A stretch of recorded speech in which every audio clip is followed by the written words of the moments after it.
So hello friends, कैसे हैं आप सभी। I hope you all are good. और एक बार फिर से आपका स्वागत है हमारे इस चैनल पे।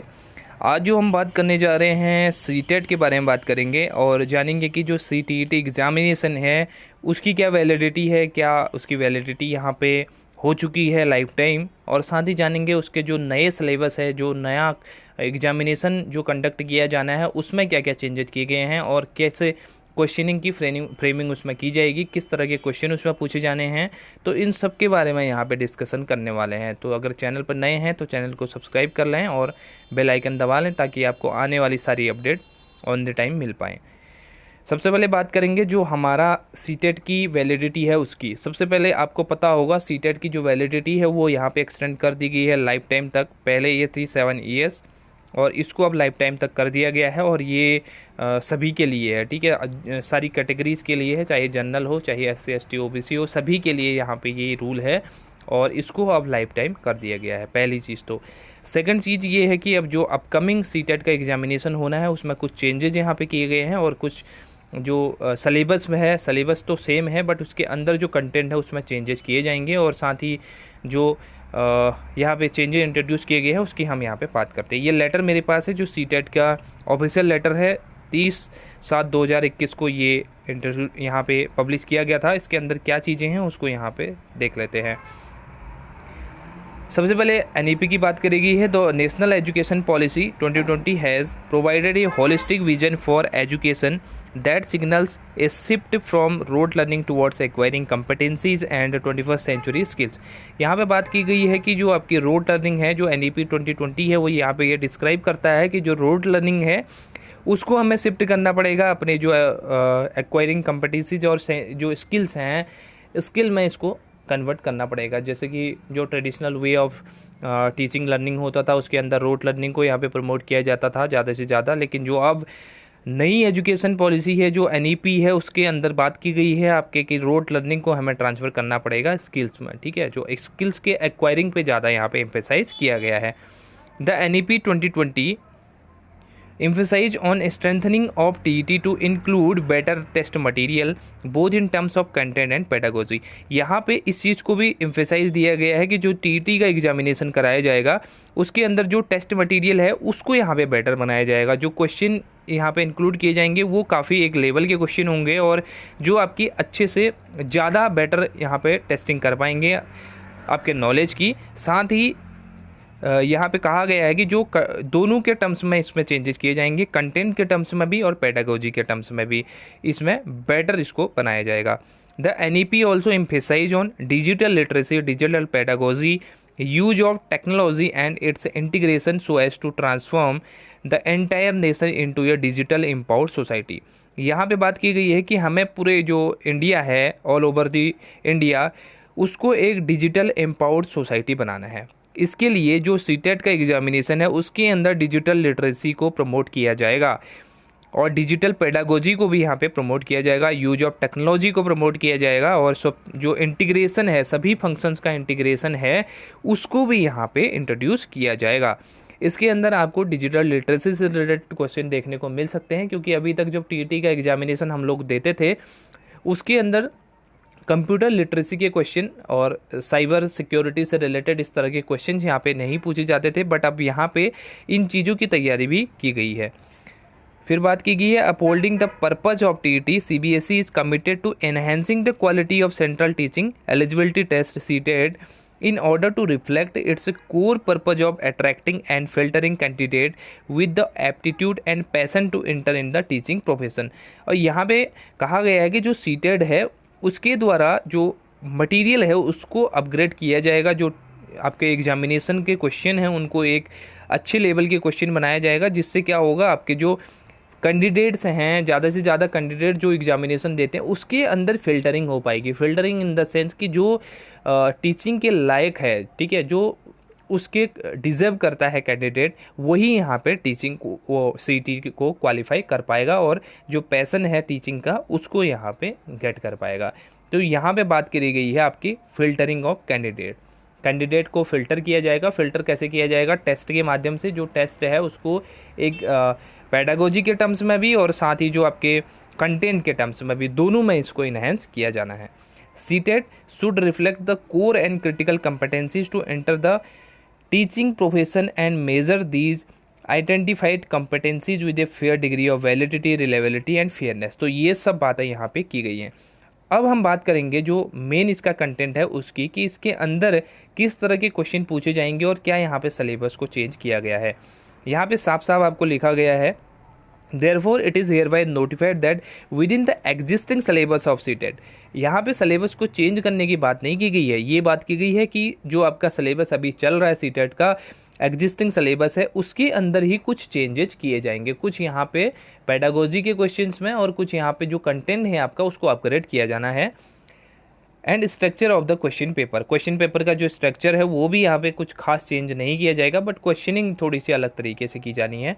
The question paper will be developed to assess less of factual knowledge and more of conceptual understanding, application, problem solving, reasoning and critical thinking। यहाँ पे बात करेगी है जो फैक्चुअल नॉलेज है वो यहाँ पे कम उसका वेटेज रखा जाएगा, ज़्यादा किसका वेटेज रखा जाना है तो कॉन्सेप्चुअल अंडरस्टैंडिंग और उस जो कॉन्सेप्ट आपने सीखा है उसकी एप्लीकेबिलिटी क्या है, एप्लीकेशन क्या है, प्रॉब्लम सॉल्विंग कैसे, रियल लाइफ प्रॉब्लम सॉल्विंग कैसे की जानी है, रीजनिंग के टर्म्स में और क्रिटिकल थिंकिंग, इस चीज़ को यहाँ पे प्रमोट किया जाएगा। इसको ज़्यादा यहाँ पे एम्फेसाइज किया गया है। जो फैक्चुअल नॉलेज था, जो फैक्ट आपको याद करने पड़ते थे, वो फैक्चुअल नॉलेज अब कम पूछे जाएंगे। जो प्रैक्टिकल एप्लीकेबिलिटी है उसको यहाँ पे ज़्यादा पूछा जाना है। The focus will be on assessing candidates' understanding of teaching the subject, their pedagogic content knowledge, their knowledge relevance of the subject in the school curriculum, and other dimension of teaching and subject such as pedagogic content knowledge that include question assessing, planning of teaching learning experiences, strategies for developing conceptual clarity, usage of teaching learning aids and assessment methodologies specific to a concept। यहाँ पे काफ़ी इसको describe किया गया है कि किस तरह से क्वेश्चन की फ्रेमिंग की जानी है, किस तरह से पेपर को यहाँ पे बनाया जाएगा। तो उसके अंदर जो करिकुलम है, स्कूल का करिकुलम है, उसको भी यहाँ पे ध्यान में रखा जाएगा, उसके अकॉर्डिंग भी क्वेश्चन यहाँ पे फ्रेम किए जाने हैं। ठीक है, सब्जेक्ट से रिलेटेड भी क्वेश्चन यहाँ पे फ्रेम किए जाएंगे और जो स्ट्रेटेजी है वो जो CBSE की, उसके अंदर जो उनकी स्ट्रेटेजी ये है कि जो कैंडिडेट है CTET में जो भी यहाँ पे अपीयर होते हैं उनके अंदर एक कॉन्सेप्चुअल क्लैरिटी होनी चाहिए। ठीक है, और साथ में usages of teaching learning aids यहाँ पे आना चाहिए जो हमारे रियल लाइफ से रिलेटेड होता है। जब आप स्कूल में पढ़ाने के लिए जाएंगे तो किस तरह से आप उसका यूज़ करेंगे, और ये सब चीज़ें अभी तक फैक्चुअल इन्फॉर्मेशन में पूछे जाते थे, बट इसको अब एप्लीकेबिलिटी के तौर पे यहाँ पे पूछा जाना है। और साथ ही असेसमेंट से रिलेटेड और मेथडोलॉजी, जो डिफरेंट टाइप की असेसमेंट मेथडोलॉजीज होती हैं उससे भी यहाँ पे क्वेश्चन पूछे जाएंगे। A detailed assessment framework with measurable competencies, sample blueprint and sample question will be released by CBSE to enable aspiring candidates to prepare for CTET examination। यहाँ पे कहा गया है कि जो नेक्स्ट CTET एग्जामिनेशन के लिए अपीयर होने वाले हैं कैंडिडेट, उनके लिए यहाँ पे एक सैम्पल पेपर भी यहाँ पे रिलीज़ किया जाएगा, सैम्पल क्वेश्चन यहाँ पे रिलीज़ किए जाएंगे, जिसके अंदर उनको एक आइडिया आ जाएगा कि किस तरह के क्वेश्चन यहाँ पे आने वाले हैं एग्जामिनेशन में। ठीक है, और मेरे अकॉर्डिंग जिस तरह के क्वेश्चन यहाँ पे आने वाले हैं वो कुछ इस तरह के क्वेश्चन होंगे जिसमें आपसे कुछ असर्शन और रीजनिंग के क्वेश्चन यहाँ पे पूछे जाएंगे। जैसे आपके असर्शन इस तरह से दे दिया जाएगा और ये आपकी रीजनिंग दे दी जाएगी। एक स्टेटमेंट आपकी असर्शन की होगी, दूसरी आपकी रीजनिंग की स्टेटमेंट होगी, और आपसे यहाँ पे ऑप्शन में पूछ लिया जाएगा क्या असर्शन आपका ठीक है, क्या आपका रीजनिंग ठीक है, क्या आपका असर्शन और रीजनिंग दोनों ठीक हैं, और रीजनिंग आपकी असर्शन को अच्छे से यहाँ पे एक्सप्लेन करती है। तो इस तरह के जो क्वेश्चन है वो यहाँ पे एक फैक्चुअल क्वेश्चन ना हो के ये आपके अंडरस्टैंडिंग से रिलेटेड क्वेश्चन होते हैं, जिसके अंदर आपकी ज़्यादा जो आपकी जो नॉलेज है उसको यहाँ पे टेस्ट किया जाता है। और इस तरह के क्वेश्चन आप देख पाएंगे, जैसे आप UGC नेट का क्वेश्चन देखते हैं, क्वेश्चन पेपर देखते हैं, तो उसके अंदर आपको मैक्सिमम क्वेश्चन असर्शन रीजनिंग के क्वेश्चन पूछे जाते हैं। ठीक है, और उसके अलावा भी क्वेश्चन पूछे जाते हैं जैसे आपके स्टेटमेंट से रिलेटेड, जिसमें आपको प्रीमाइसेज और कंक्लूजन के क्वेश्चन यहाँ पे पूछे जाते हैं। तो एक कॉन्सेप्ट को अच्छे से टेस्ट करता है। अगर आपको थोड़ा भी, अगर एक आपके प्रीमाइसेज में भी आपको अगर डाउट है तो आप उस क्वेश्चन को अटेम्प्ट नहीं कर पाएंगे, क्योंकि आपके अगर दो आपके यहाँ पे प्रीमाइसेस दिए हैं और आपको लास्ट में कंक्लूजन दे दिया, ये आपका फर्स्ट प्रीमाइसेस है, ये आपका सेकंड प्रीमाइसेस है और लास्ट में आपको कंक्लूजन दे दिया। अगर आपको एक प्रीमाइसेस अच्छे से आता है, सेकंड प्रीमाइसेस आपको यहाँ पर डाउट है, तो आप कंक्लूजन तक पहुँच ही नहीं सकते हैं। तो आप क्वेश्चन के जो ऑप्शन है वो भी यहाँ पे चूज करने को इस तरह से आएंगे कि आपका जो है असर्शन, आपका फर्स्ट प्रीमाइसेस आपका ठीक है, सेकंड प्रीमाइसेस आपका ठीक है, दोनों प्रीमाइसेस ठीक हैं, या आपका कंक्लूजन और प्रीमाइसेस दोनों ठीक हैं। इस तरह के क्वेश्चन यहाँ पे फ्रेम किए जाने की संभावना है, ठीक है। क्योंकि मोस्ट जो प्रोबेबिलिटी है क्वेश्चन जिस तरह के इन्होंने यहाँ पे बात करी है, तो इस तरह के क्वेश्चन यहाँ पे फ्रेम किए जाएंगे। क्योंकि अभी तक जो पैटर्न था सीटेट का वो इस तरह का था कि आपको सिंपल सा एक क्वेश्चन आपको दे दिया जाता था और उसके 4 ऑप्शन आपको चूज करने होते थे, तो उसमें ये तुक्केबाजी भी चल जाती थी। किसी को समझ में नहीं आता तो वो क्या करता था, एक ऑप्शन कोई भी चूज कर लिया, तो पॉसिबिलिटी थी 100% उसकी पॉसिबिलिटी होती थी या तो सही है या तो गलत है, ठीक है। तो इस तरह के क्वेश्चन को मेरे हिसाब से अब यहाँ पे कुछ चेंज किया जाएगा पैटर्न, उसके अंदर आपको वही असर्शन रीजनिंग के क्वेश्चन ज़्यादा देखने को मिलेंगे और साथ ही आपके प्रीमाइसेस और कंक्लूजन के क्वेश्चन आपको देखने को मिलेंगे, ठीक है। और इसके अलावा इसमें बात करी गई है, it is also notified that CTET examination will be conducted during December 2021 January 2022 in online mode. यहाँ पे बात की गई है कि आपका फिक्स टाइम पीरियड नहीं बताया गया है कि कब यहाँ पे एग्जामिनेशन को कंडक्ट किया जाना है। दिसंबर में भी कंडक्ट किया जा सकता है और जनवरी में भी यहाँ पे कंडक्ट किया जा सकता है, बट इन दोनों जगह जब भी एग्जामिनेशन को कंडक्ट किया जाएगा तो ऑनलाइन मोड से इसको कंडक्ट किया जाएगा। ऑनलाइन आपका एग्जामिनेशन होगा जिसके अंदर आप कंप्यूटर पे डेस्कटॉप पे बैठ के आप एग्ज़ाम दोगे। इसको इसलिए किया गया है ताकि आपके जो कंप्यूटर लिटरेसी है उसको यहाँ पे बढ़ाया जा सके, क्योंकि अभी तक जो ऑफलाइन एग्जामिनेशन होते थे उसके अंदर आपको बुकलेट दी जाती थी और बुकलेट को आपको भरना होता था, बट ऑनलाइन एग्जामिनेशन में आपको कंप्यूटर पे आप बैठ जाते हो और उसके स्क्रीन पे ही आपको क्वेश्चन यहाँ पे देखने को मिलते हैं और वहीं पे आपको जो माउस है उसकी मदद से यहाँ पे आपको क्वेश्चन को टिक करना होता है और जो एक पेपर में आपको मिलेगा, ब्लैंक पेपर आपको यहाँ पे मिलेगा, उसके अंदर आप रफ वर्क यहाँ पे कर पाएंगे। तो इसमें जो ऑनलाइन मोड ऑफ एग्जामिनेशन है उसमें काफ़ी बेनिफिट देखने को मिलते हैं, काफ़ी बेनिफिट होते हैं। पहली बात तो ये कि जो हमारा ओएमआर सीट में गलती होने के चांसेस होती है कि गोला हमने इधर से उधर कर दिया, तो वो आपके गलती की संभावना नील हो जाती है, क्योंकि उसमें ऑटोमेटिकली फीड होता है सारा डेटा और सब कुछ आपको क्लिक करना ही बस काफ़ी होता है। इसके अलावा जब आप क्वेश्चन अटेम्प्ट करते हो तो बहुत बार होता क्या है कि जब हम क्वेश्चन अटेम्प्ट करते हैं तो क्वेश्चन हम गलत यहाँ पे टिक कर देते हैं और लास्ट में हमें रियलाइज होता है कि वो क्वेश्चन हमने गलत टिक कर दिया और उसका आंसर ए होना चाहिए था बट हमने डी कर दिया। बट उस केस में आप कुछ भी नहीं कर सकते हो ऑफलाइन के मोड में, बट ऑनलाइन में आपके पास ऑप्शन आ जाते हैं कि आप उसके ऑप्शन को लास्ट सेकंड तक आप चेंज कर सकते हो और साथ ही आप रिव्यू के लिए भी क्वेश्चन को छोड़ सकते हो। जैसे आपने मार्क फॉर रिव्यू कर दिया तो इसका मतलब आपको अलग से स्टार लगा हुआ दिख जाएगा उस क्वेश्चन के ऊपर और लास्ट में आपको हर एक क्वेश्चन को यहाँ पे देखना नहीं पड़ेगा। आप जहाँ पे स्टार लगा था क्वेश्चन के ऊपर में उस क्वेश्चन पर डायरेक्ट आप जाके उस क्वेश्चन को रेटिफाई कर सकते हैं। तो ऑनलाइन के जो ऑनलाइन एग्जामिनेशन मोड है उसमें काफ़ी बेनिफिट यहाँ पे हैं, ठीक है।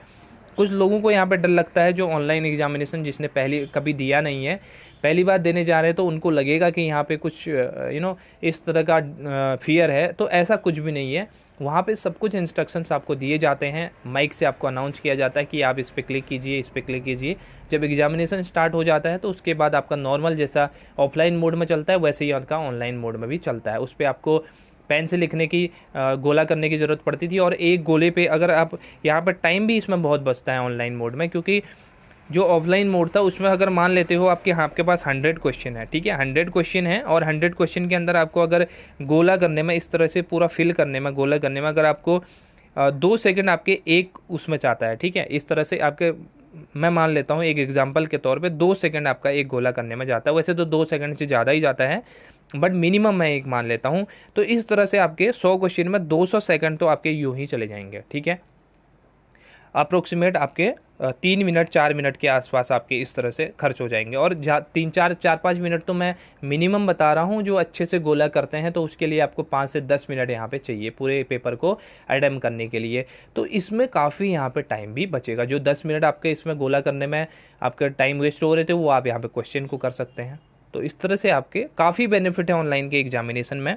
इसके लिए इसको यहाँ पे ऑनलाइन मोड में कंडक्ट कराने का फैसला लिया गया है। ठीक, और इसके अलावा इसके और बेनिफिट भी हैं, और जो एग्जामिनेशन का रिजल्ट है वो भी यहाँ पे जल्दी डिक्लेयर कर दिया जाएगा, क्योंकि एक महीने के अंदर, एक मंथ के अंदर आपका रिजल्ट डिक्लेयर कर दिया जाएगा। क्योंकि काफ़ी इसमें जो ओएमआर सीट होती है, जो ऑनलाइन जैसे ऑफलाइन मोड में होती है, पहले ओएमआर सीट को यहाँ पे कंप्यूटर के द्वारा स्कैन किया जाता है, उसके बाद यहाँ पे फाइनल स्कोर बनाया जाता है, बट वहाँ पे सॉफ्टवेयर में सब कुछ डेटा फीड रहता है ऑनलाइन के मोड में, और जस्ट उसको कंपाइल ही करना होता है डेटा को। तो इस तरह से आपका जो एग्जामिनेशन है उसका रिजल्ट भी फास्ट डिक्लेयर किया जाएगा। और यहाँ पे बताया भी गया है processing and declaration of result भी आपका यहाँ पे फास्टर मोड में हो सकेगा। ठीक है, और इसमें काफ़ी गलतियाँ भी आपकी कम हो पाएंगी। और सो गाइस फाइनली यही चीज़ यहाँ पे बताई गई है, तो इसके लिए आप प्रिपरेशन कर सकते हैं अभी से। और एग्जामिनेशन की जब भी डेट आएगी तो मैं आपको इन्फॉर्म कर दूंगा। आप चैनल पे बने रहिए, सब्सक्राइब कर लीजिए चैनल को। जब भी कुछ यहाँ पे इससे रिलेटेड नोटिफिकेशन निकल के आएगा, जब भी इसके सैम्पल क्वेश्चन यहाँ पे निकल के आएंगे तो मैं आपके लिए लेके आऊँगा। आप उस क्वेश्चन को देख पाएंगे, उसके हिसाब से अपनी प्रिपरेशन को कर पाएंगे। बाकी सिलेबस में कुछ भी चेंज नहीं है, सिलेबस एज इट इज़ है, बस क्वेश्चन जो फ्रेमिंग करने का जो वो है मेथड है वो थोड़ा सा यहाँ पे चेंज हो जाएगा। सो बस आज के लिए इतना ही। इसके अकॉर्डिंग आप थोड़ा सा आइडिया ले सकते हैं किस तरह से आपको यहाँ पे तैयारी करनी है। और thank you so much for watching. अगर कुछ नई यहाँ पे इन्फॉर्मेशन होगी तो आप तक पहुँच जाएगी। So take care, bye bye, have a nice day.